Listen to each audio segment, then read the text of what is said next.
Student, पिछले video में मैंने आपसे बायोलॉजी की इंपॉर्टेंट टिप्स शेयर की थी। जिन्होंने भी इस वीडियो को मिस किया हो बायोलॉजी के, तो वो आप ज़रूर देखिएगा। मैं यहाँ थंबनेल शो कर रहा हूँ। आज के वीडियो में इंपॉर्टेंट टिप्स शुरू करते हैं फिजिक्स के लिए, तो पूरा वीडियो ध्यान से देखिएगा। और स्टार्ट करने से पहले मैं एक क्वेश्चन पूछूँ आपसे कि फॉर एग्जाम्पल आपका वेट 60 kg है, तो मून पर कितना होगा? कम होगा कि ज़्यादा होगा? डेफिनेटली कम होगा, क्योंकि मून पर ग्रेविटी कम है। कितना होगा? यहाँ 60 kg है तो मून पर अप्रोक्स 10 kg रह जाएगा, क्योंकि वहाँ पर जो ग्रेविटी है 1/6 of the gravity of earth है। तो जैसे ये एक इंटरेस्टिंग एग्जांपल मैंने आपको बताया, एक और इंटरेस्टिंग एग्जांपल लें। लिफ्ट में आप ऊपर जा रहे हैं तो आपको महसूस होता है कि आपका वेट बढ़ा हुआ है थोड़ा। क्यों? क्योंकि लिफ्ट जो है ग्रेविटी के अपोज में वर्क कर रही है, अपना वेट भी उठा रही है और आपका वेट भी उठा रही है। अपोजिटली सोचें, जब लिफ्ट नीचे आती है तो क्या होता है? आपका वेट हल्का महसूस होता है, लाइटर, यू फील लाइटर, हल्कापन महसूस होता है। क्यों? क्योंकि ग्रेविटी भी हमको नीचे ले जा रही है, लिफ्ट भी नीचे जा रही है। तो ये इंपॉर्टेंट एग्जांपल्स आपके साथ मैंने क्यों डिस्कस किए कि फिजिक्स एक बहुत ही इंटरेस्टिंग सब्जेक्ट है। अगर आप फिजिक्स को प्यार दोगे तो वो आपको डबल प्यार देगा।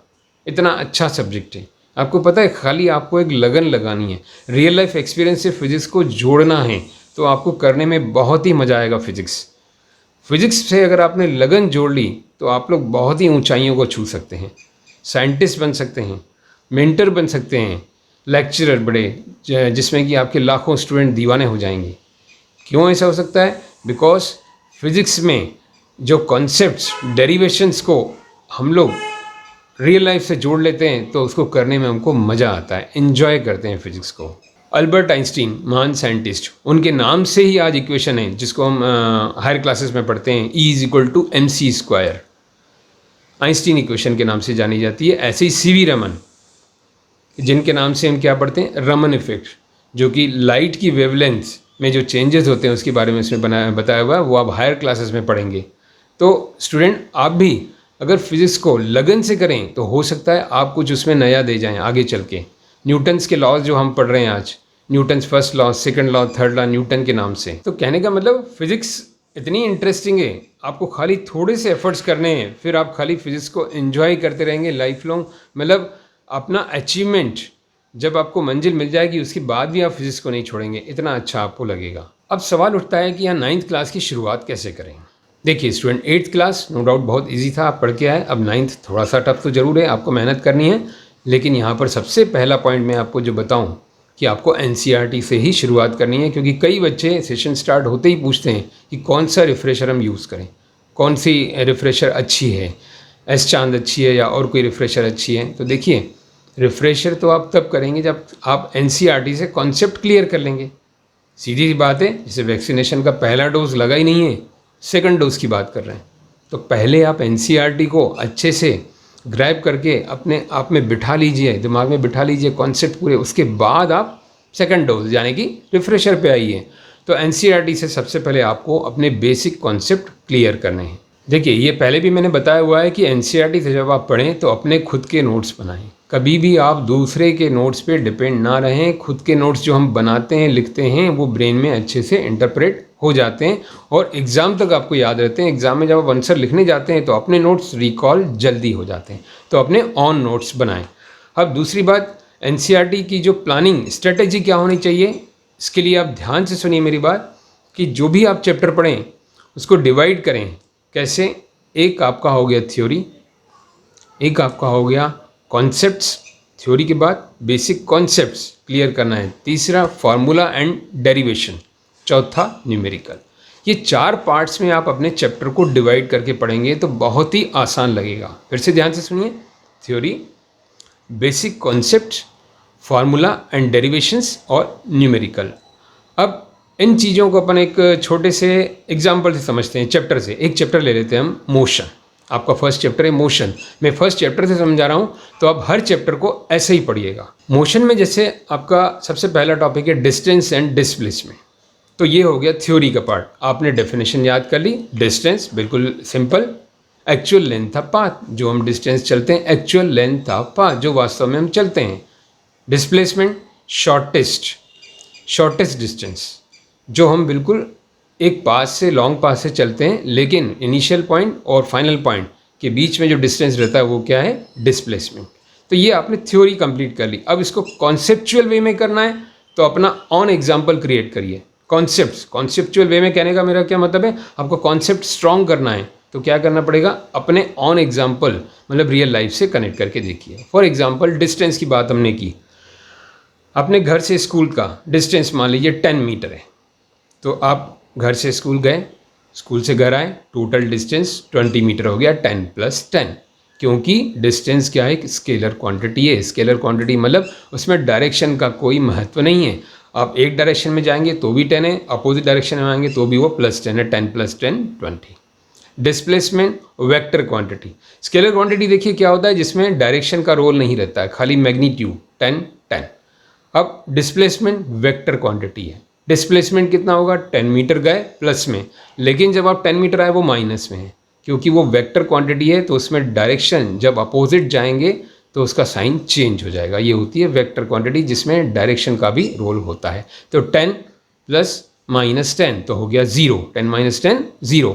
तो मतलब आप स्कूल गए घर से और स्कूल से वापस घर आए तो डिस्टेंस 20 मीटर है लेकिन डिस्प्लेसमेंट 0। तो आपका कॉन्सेप्ट क्लियर हो गया, थ्योरी आपने पढ़ी, डेफिनेशन याद की, कॉन्सेप्ट क्लियर हो गया। कैसे, आपने खुद का एग्जाम्पल क्रिएट किया, या आप खुद नहीं कर पाते तो और एग्जाम्पल्स आप देख सकते हैं, मिल जाएंगे आपको एनसीईआरटी में, रिफ्रेशर्स में।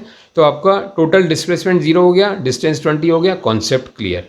अब आते हैं अपन फार्मूला डेरिवेशन पे।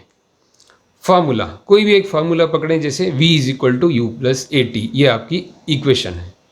तो अब ये एक फार्मूला है वेलोसिटी निकालने का। v क्या है, final velocity, a acceleration, u initial velocity, t is a time. अब इसका डेरिवेशन को लेकर बच्चे बहुत ही घबरा जाते हैं, स्पेशली जो बायो फील्ड में जाना चाहते हैं या बायो में इंटरेस्ट रखते हैं तो वो बहुत घबरा जाते हैं। तो वो फोबिया उनको नहीं रखना चाहिए। सिंपल सी बात है, क्या करना है अपने को, एक्सेलरेशन। अब इसी का मैं एग्जांपल देता हूँ, एक्सेलरेशन फर्स्ट इक्वेशन का। तो एक्सेलरेशन की डेफिनेशन लिखें, change in velocity. Change in velocity मतलब v - u upon t। Acceleration की डेफिनेशन क्या होती है, change in velocity per unit time, v - u upon t। अब आप क्रॉस मल्टीप्लाई करिए तो आपकी इक्वेशन तैयार हो गई, v = u + at। ये कहलाता है डेरिवेशन। तो ये तो छोटा सा हो गया। ऐसे हायर क्लास में आपको बड़े बड़े डेरिवेशंस करने हैं।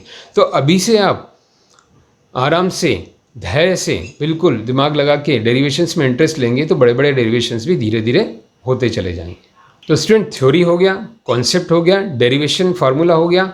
अब आता है न्यूमेरिकल, सबसे इंपॉर्टेंट पार्ट न्यूमेरिकल, जिसके मार्क्स आपको सॉलिड मिलते हैं। न्यूमेरिकल्स के लिए अगर आपको स्पेशली कोई गाइडेंस चाहिए तो मैं आपको न्यूमेरिकल्स के एग्जाम्पल लेके एक अलग से वीडियो बना दूंगा। आप कमेंट बॉक्स में आपको लिखना पड़ेगा, मुझे पता चले कि आपको वाकई ज़रूरत है, न्यूमेरिकल में आपको प्रॉब्लम होती है, तो मैं न्यूमेरिकल का आपको ट्रेन करने के लिए अलग से वीडियो बना दूंगा। तो न्यूमेरिकल में स्टूडेंट्स क्या करना है अपने को, सिंपल सी बात है, जो जो वैल्यूज़ दी हैं उनको फार्मूले में फिट करना है और आंसर निकालना है और यूनिट्स का ध्यान रखना है। एक्सेलरेशन निकालना है तो मीटर/सेकंड², फोर्स निकालना है तो 10 न्यूटन लिखना है तो 10 लिख के हम छोड़ देते हैं। तो यूनिट्स आप नहीं लिखते हैं तो उसके मार्क्स आपको नहीं मिलते हैं। तो वो छोटी छोटी चीज़ें आपको ध्यान रखती हैं। स्टूडेंट्स, एक और इम्पॉर्टेंट बात आपसे डिस्कस करना चाहूँगा कि देखिए, आपने रियल लाइफ में भी देखा होगा कि कोई भी समस्या को हम बड़ा समझेंगे तो हमारे ऊपर हावी हो जाती है, और उसी समस्या को कैसे भी हम अपने से छोटा समझें तो वो जल्दी सॉल्व हो जाती है। अब फिजिक्स की यहाँ बात करें तो मोशन, फोर्स और वर्क एनर्जी, ये 3 चैप्टर जो आपके हैं ये इंटरकनेक्टेड हैं। स्टेट मोशन के बारे में बताया गया, स्टेट मोशन में फोर्स लगाना, स्टेट मोशन में मतलब वेलोसिटी निकालना, इन चीज़ों के बारे में बताया गया है। तो इनको आप सीक्वेंस में पढ़ के और इंटरकनेक्ट करेंगे तो ऐसा लगेगा ये एक ही पूरा टॉपिक है, एक बार में ख़त्म हो जाएगा। ग्रेविटेशन थोड़ा सा अलग है, ऊपर और नीचे के बारे में है। ऊपर जाएंगे तो एक्सेलरेशन अलग होगा, नीचे जाएंगे तो एक्सेलरेशन अलग होगा। ग्रेविटेशन मोटा मोटा मैं बता रहा हूँ टेंटेटिवली, उसमें जो आपके ये जो 3 चैप्टर मैंने बताए, फोर्स, मोशन और वर्क एनर्जी, स्टेट मोशन के बारे में, एंड ग्रेविटेशन ऊपर एंड नीचे के बारे में। साउंड बिल्कुल ही अलग, वाइब्रेशंस पे डिपेंड करता है पूरा चैप्टर। वाइब्रेशन के बारे में बताया गया है कि साउंड क्रिएट बाय वाइब्रेशन, कि जैसे हम लोग, मैं बोल रहा हूँ ये तो क्यों है, because of the vibration of my vocal cord. यहाँ वोकल कॉर्ड होती है सबको, तो ये वाइब्रेशन हो रहा है तो ये आवाज़ आप सुन पा रहे हैं, तो साउंड इस पे है। तो मतलब टेंटेटिवली डिवाइड करें फिजिक्स को आपकी तो 3 पार्ट में हो गई। 3 चैप्टर एक पार्ट में, motion, force and work energy, इन तीनों को एक साथ कर लें।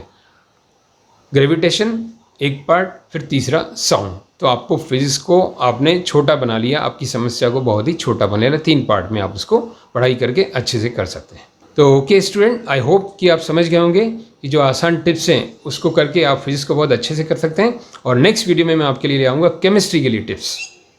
और भी कोई अगर आपको डाउट्स हो आप कमेंट सेक्शन में लिखिए। तब तक आप अपना ध्यान रखिए, सुरक्षित रहिए।